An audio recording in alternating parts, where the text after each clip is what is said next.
핀터레스트나 인스타그램에서 보면 가끔 이렇게 생기거나 이렇게 생긴 정확한 형태를 설명하기 어려운 건물들이 보입니다. 그런데 또 보고 있으면 묘하게 조각 같기도 하면서도 나름의 매력이 있는데요. 이전에 소개했던 브루탈리즘, 메타볼리즘도 독특했지만 오늘 소개해드릴 건축 양지만큼은 아닌데요. 건물을 보고 있으면 어떤 규칙이 있긴 한가 의문이 들게 만드는 건물들. 오늘 소개할 건축 양지, 모더니즘 이후 최대 이단화, 해체주의 건축입니다.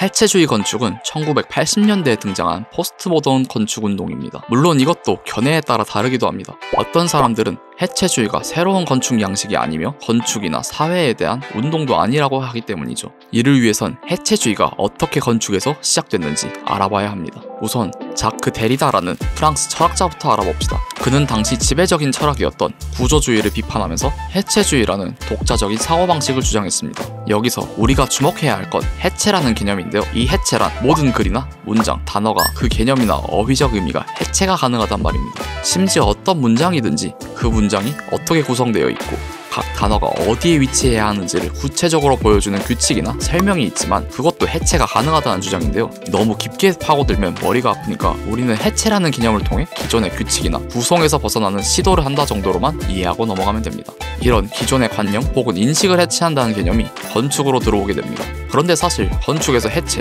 분해 같은 단어들은 건설의 반대인 파괴를 지칭하는 행위가 떠오릅니다. 그래서 긍정적인 이미지가 필요했는데요.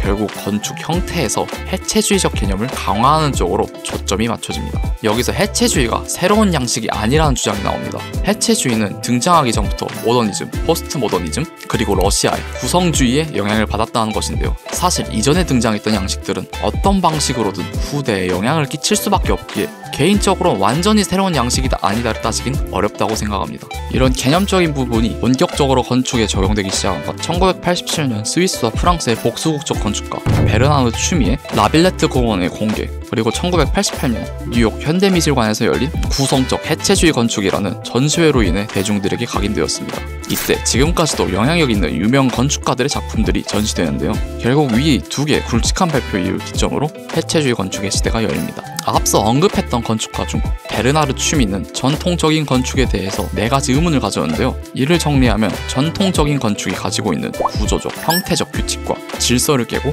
거기에 의문을 던진 것이죠. 이후 해체주의 건축이 활성화되면서 많은 건축가들이 그의 사상에 영향을 받았는데요. 전통적인 공간에서 벗어나려는 시도가 많았기에 해체주의 건축은 고정되지 않은 형태와 불규칙하고 비대칭적이며 복잡한 공간 구성, 그리고 강한 시각적 역동성이 특징들로 나타납니다. 그 결과 일부 사례들은 복잡한 축들이 마구잡이로 나타나기도 합니다.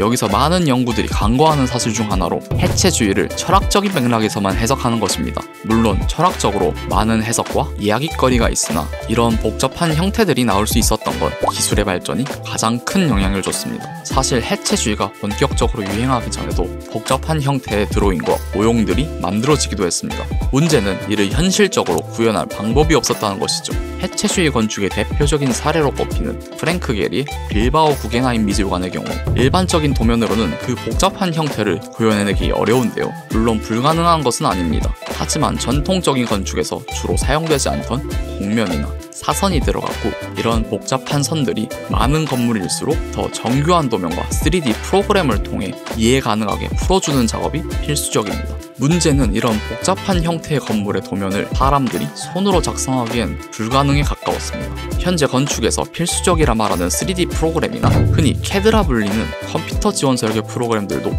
빨라야 1960년대에 나왔고 본격적으로 보급되기 시작한 건 1980년대 들어서였죠. 즉 이걸 생각하고 이미지는 만들 수는 있지만 누가 실제 공사에 들어갈 수 있는 도면을 작업할 것이며 도면화 한다 해도 누가 그걸 이해하고 작업을 할 것인가가 문제였죠. 이런 맥락에서 해체주의 건축이 시작된 건 1980년대라 볼 수 있지만 본격적으로 활성화되어 대표적인 사례들이 지어진 건 기술이 발전한 1990년대 이후로 봐야 합니다. 아무리 좋은 철학적 질문이 오가더라도 그것을 실제로 구현하기 위한 기술적 뒷받침이 필요하고 그게 가능했기에 실제로 주목받게 된 운이 좋은 양식이란 생각이 드네요. 1988년 뉴욕 현대미술관에서 해체주의 건축을 발표하며 새로운 시대를 열었던 일명 스타 건축가들이 대표적인 해체주의 건축가로 알려져 있는데요. 재미난 점은 이들 중 일부는 해체주의 건축가라는 타이틀을 긍정적으로 생각하지 않는다는 겁니다. 스스로를 다른 방향성이라 주장하기도 했는데요. 대표적인 건축가로 프랭크 게리가 있습니다. 사실 해체주의 건축가 하면 가장 먼저 떠오르는 대표적인 사람이나 본인은 해체주의 건축가라는 사실을 거부하고 있는데요. 하지만 재미나게도 그의 대표작으로 빌바오 구겐하임 미술관, 월트 디즈니 콘서트홀 등 해체주의 건축의 대표적인 사례로 꼽히는 작품들이 많다는 것입니다. 이를 하나씩 살펴보면 우선 빌바오 구겐하임 미술관은 빌바오 효과라는 말이 생길 정도로 특정 도시를 대표하는 아이코닉한 건물로 자리매김한 사례인데요. 건물이 완성됐을 때부터 많은 비평가들로부터 찬사를 받았습니다. 구조와 외피를 분리할 수 없게 일체화된 형태를 가짐으로써 기존의 건축이 가지고 있던 구조적 문제에서 벗어나 형태적으로 자유로운 것들을 표현할 수 있게 된 것이 가장 큰 의의 중 하나인데요.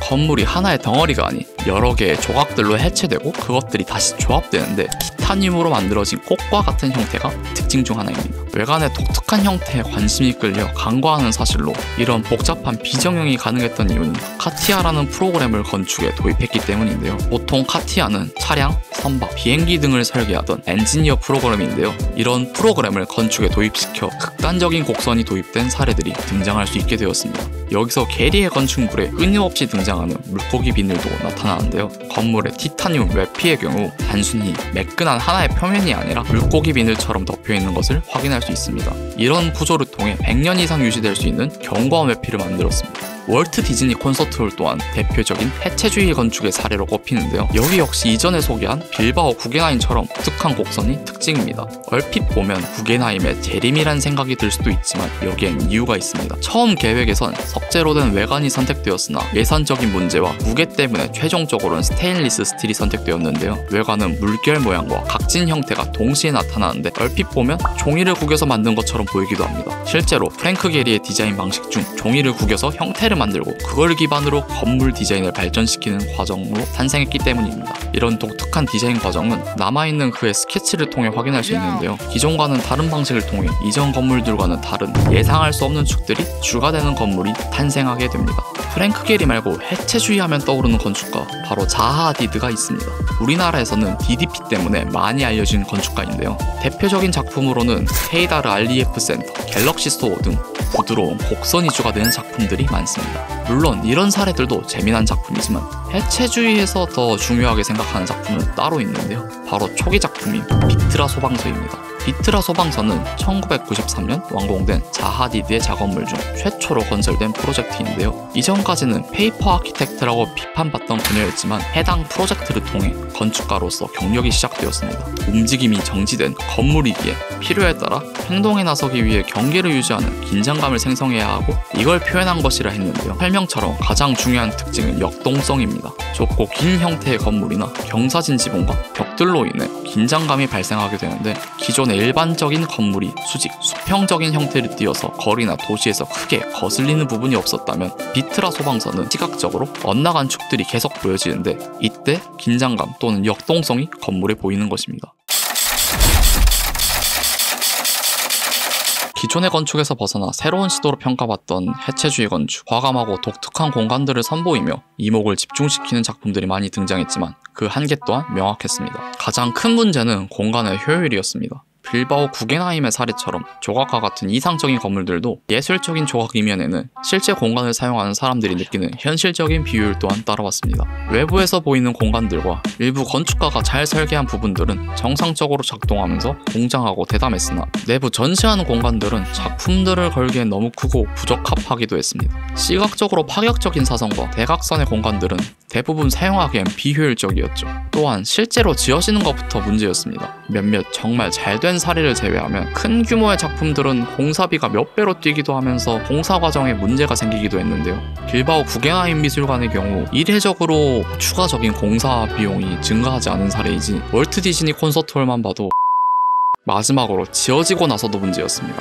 어디에서나 눈에 띄는 형태의 건물들은 주변과 어우러지지 못하고 이기적인 건축이란 비판을 듣기도 했습니다. 물론 개인적으로 독특하거나 주변과 조금 다르다고 해서 무조건적으로 조화롭지 못하다는 비판을 하는 건 억지란 생각이 들기도 합니다. 정말 주변과 비슷하고 맥락적으로 조화로운 게 최우선이라면 우리의 도시는 각진 콘크리트 박스만 넘치는 공간이 될 수도 있으니까요. 결국 많은 새로운 건축 양식들이 그러하듯 기존 형식에 의문을 부여하고 주류로 올라오면 여기에 반발이 생기고 이 과정에서 다시 새로운 방향성을 논의하게 되는데요. 효율적인 측면만 본다면 확실히 비효율적이고 이해하기 난해한 작품들이 많은 것도 사실입니다.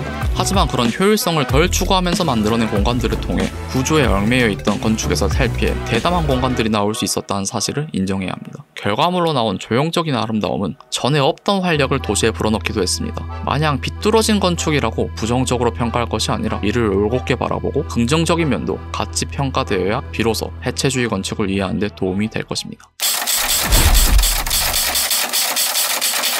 안녕하세요, 랜드마크 블록입니다. 정말 오랜만에 유튜브 컨텐츠를 만들어 봤는데 사실 유튜브에는 제가 따로 공지나 어떤 소통 활동을 하기에는 그렇게 규모가 크지 않아서 말하지 않았지만 2024년에 사실 제가 대학원 생활을 마무리하면서 정말로 좀 많은 일들이 있었고 힘들었어서 컨텐츠를 제대로 생산하지 못했었는데요. 다행히 잘 마무리하고 졸업까지 하고 이제 2025년 새로운 시도 혹은 여러가지 도전을 하면서 다시 콘텐츠도 좀 할 수 있는 여유가 된 것 같습니다. 영상을 올리지 않았는데도 그 사이에 구독자가 몇백 명이 더 늘어서 정말 감사할 따름인데요. 녹화한 날짜 기준으로 763분이나 구독해주셨는데 정말 감사합니다. 앞으로도 건축에 관해서 재미나고 다양한 이야기들 준비해보도록 하겠습니다. 오늘도 시청해주셔서 감사하고 전 다음에 더 좋은 콘텐츠로 돌아오도록 하겠습니다.